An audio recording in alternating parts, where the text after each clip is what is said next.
खूप छान गोड गुलाबी आयुष्य चालत असताना सगळे रंग अनुभवत असताना एक ग्रे शेड आपल्याला बघायला मिळते किंवा आयुष्य आपल्याला बघायला भाग पडतं. काल रात्रीच एक बातमी वाचली. 10वीचा मुलगा हा त्याच्या शाळेतल्या त्याच्या बाईंनी त्याला रागवल्यामुळे त्यानं आत्महत्या केली. सकाळी उठले तर इथे जवळच एरियामध्ये एका 20 वर्षाच्या मुलाने काही कारण न कळालेलं पण तरी त्याने आत्महत्या केली. हॉस्पिटलमध्ये आई ॲडमिट असताना त्याने आत्महत्या केली. ह्या घटना ज्यावेळेस आपण ऐकतो त्यावेळेस आपल्याला अस्वस्थ व्हायला होतं. वर्तमानपत्र उघडो, दूरदर्शन किंवा टी व्ही आपण ऑन केला की अशा बेचैन करणाऱ्या अनेक घटनांची मालिका आपल्याला ऐकायला मिळते, बघायला मिळते, वाचायला मिळते. पण या घटना का घडत असतील? मुलं इतकं स्वस्त मरण का करतात? जगणं त्यांना इतकं महाग वाटतं म्हणून करतात.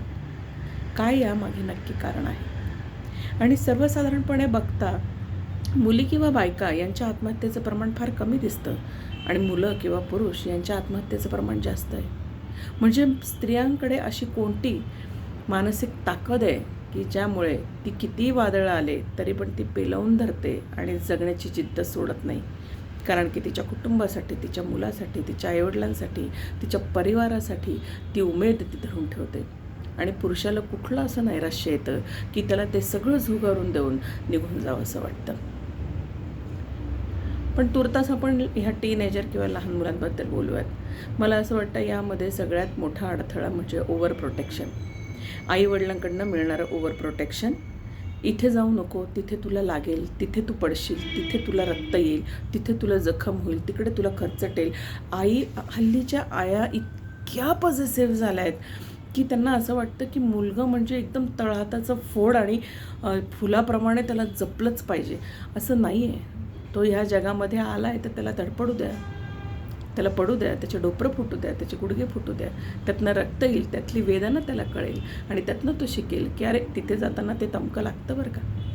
अति जीवावर बेतणार नाही इतकी काळजी आपण घेऊ शकतो.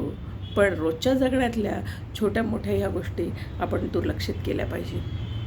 तिथे मुलाला कुठल्याही संकटांना सामोरं जाण्याचे धैर्य निर्माण होत असतं. ते धैर्य आपण तिथे दाबून टाकत असतो. म्हणून त्याला मग पुढे जाऊन या छोट्या छोट्या गोष्टींची भीती वाटायला लागते आणि त्यांना सामोरं कसं जायचं हे त्याला माहिती नसतं. तुम्हाला वेळ नसेल किंवा तुम्ही आजूबाजूला नसेल तर मुलं मग अशा प्रकारची कृती करू शकतात असं माझं एक मत आहे. दुसरी गोष्ट मला असं वाटतं की मुलांना कुठल्याही प्रकारच्या जबाबदाऱ्या न देणं आणि त्यांना कुठलीही छोटी छोटी कामं न सांगणं आणि त्यांना कुठल्याही प्रकारचं घरामधलं अस्तित्व न देणं, महत्त्व न देणं हे एक मोठं कारण असू शकतं. कारण त्याला त्याचं आयुष्य इतकं निरर्थक वाटतं की त्याला वाटतं की मी नाही आहे तर काही फरक पडत नाही घरामध्ये. कारण तुम्ही त्याला तुमच्या घरातला महत्त्वाचा भागच बनवत नाही. तुम्ही त्याला कंट्रोल करायला जातात. तुम्ही पोझिशनमध्ये किंवा पॉझिटिव्हनेसमध्ये त्याला कंट्रोल करून त्याला त्याच्यावर वर्चस्व गाजवतात. त्याचं अस्तित्व नाही टिकवत आणि म्हणून त्याला असा भास होतो की माझं या घरातलं अस्तित्व नगण्य आहे, शून्य आहे. मी नसल्यानं फारसा फरक पडणार नाही. हा दुसरा मुद्दा मला असं वाटतं. त्याच्यामुळे घरातला तू एक महत्त्वाचा भाग आहेस आणि तू आमच्यामध्ये सामील हो आणि तू पण निर्णय घे आणि तू सांग आज ह्यावेळेस घराला रंग देताना कुठला रंग तुझ्या भिंतीला द्यायचा आहे, तुझ्या रूमच्या भिंतीला द्यायचं आहे किंवा हॉलमध्ये आपण कुठला रंग देऊयात किंवा कुठल्याही छोट्या गोष्टींमध्ये की आता केक आणायचं वाढदिवसाला तुला सांग बरं कुठला फ्लेवर आवडतो किंवा कुठल्याही गोष्टी एखादा फ्रीज आणायचं असेल, वस्तू आणायची असेल त्याचं मत घ्या, त्याला महत्त्व द्या, त्याला इम्पॉर्टन्स द्या. ते लहान मुलं आहे, त्यांना काय अक्कलच नाही, त्यांना काही समजतच नाही. त्यांना काय समजतं, त्यांना बाजूला करा, त्यांना संभाषणात घेऊ नका. यामुळे मुलांना त्यांचं सेल्फ एस्टीम हा लो होतो आणि त्यामुळे त्यांना आत्मविश्वास वाढत नाही आणि स्वतःचं अस्तित्व नसल्यामुळे त्या मुलांना आयुष्य खूप स्वस्त वाटतं. तिसरी गोष्ट म्हणजे आता त्या तिसऱ्या गोष्टीमध्ये आपण काहीच करू शकत नाही. कारण पूर्वी हा असा मोहल्ला असायचा, शेजार असायचा, सगळी लोकं एकत्र असायची, कुटुंब एकत्र असायचं आणि मुलांना थोडंफार काय झालं तरी आईला वेळ नसला, बाबांना वेळ नसला तर काका, काकू, मामा, मावशा, शेजार पाजार, आजूबाजूचे सगळेजण त्या मुलाची चौकशी करणार, पडला झडला जवळ घेणार, त्याचे अश्रू पुसणार. काही झालं तर मित्र, दोस्त पण खूप असायचे की ते जाणार, बाहेर घेऊन जाणार, त्याला खेळवणार, त्याला हसवणार, त्याला नाचवणार. सगळ्या प्रकारच्या गोष्टी ह्या व्हायच्या. त्याच्यामध्ये सगळ्यात महत्त्वाचा रोल शेअरिंगचा आहे.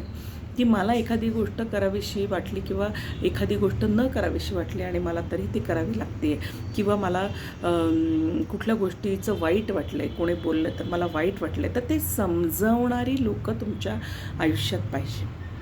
ती जर लोकं तुमच्या आयुष्यात नसतील, तुम्हाला सांभाळून घेणारी नसेल आणि आपल्या मनातला कोपरा मध्ये जर आपल्याला हा विश्वास नसेल की कोणीतरी आहे जो माझी ही भावना समजू शकतो, किंवा जे माझं हे लोनलीनेस समजू शकतो, किंवा माझी वेदना समजू शकतो, अशा व्यक्ती माझ्या आयुष्यात जर आहे, तर त्या जागांमध्ये जाऊन मी ते लोनलीनेस कमी करण्याचा प्रयत्न नक्की करणार, किंवा माझी वेदना शेअर करण्याचा प्रयत्न नक्की करणार. ही लोकं मला नक्कीच सोल्युशन देणार. पण अशा जागा हल्ली विरत चालल्यात, कमी होत चालल्यात, नष्ट होत चालल्यात. आईवडिलांनासुद्धा आता ते जनरेशन गॅप आणि ह्या सगळ्या गोष्टींमध्ये खूप कॉम्पिटिशन, आणि याच्यामध्ये मुलांच्या भावनांचा मेळ बसत नाही.